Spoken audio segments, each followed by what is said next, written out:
When retrieving data in your application, one of the most common ways is to filter based on keywords. We can actually do that in Dgraph quite easily. Let's take a quick look at what data we're going to be working with. So I'm going to come over to Data Studio. And looking in here, you'll see, if you're familiar with other tutorials that we've posted, that we're using the authors and articles data types.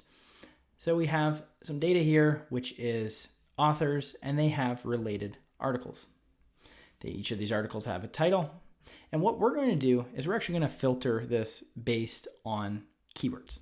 One thing to note is that in order for us to be able to do this search, we have to add the search GraphQL directive to our schema.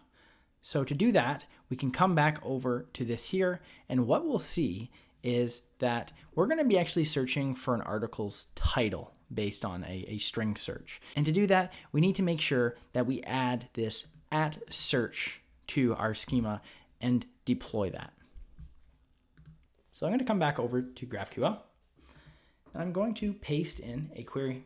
This query is named query article, and it has a filter associated with it, which is title, which contains all of terms GraphQL Dgraph. That means in order for an object to be returned, it must have all of these terms present in its title. And once we do that, we're going to retrieve the title, the score of the article, and then we're also going to pull back the author's name. So we're looking for all of terms GraphQL Dgraph. Let's see what we get. Now what we can see here is we have a few articles. Actually, we have one article that was returned. And this article contains Dgraph and contains GraphQL. Therefore, it was brought back. Now, what if we don't want to have all of the terms? Maybe we want to have it match any of these terms. For that, what we can do is just change this to any of terms. Now, what will happen is when we run this query again, is anything that has GraphQL and or Dgraph is going to come back and be returned.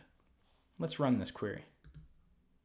Now you can see we get quite a few more results. So we have some that just contain GraphQL, we have some that contain both Dgraph and GraphQL, and others that just contain GraphQL. This is one of the ways that we're able to do searches on text based on any of the terms that are present in our query string or all of those terms.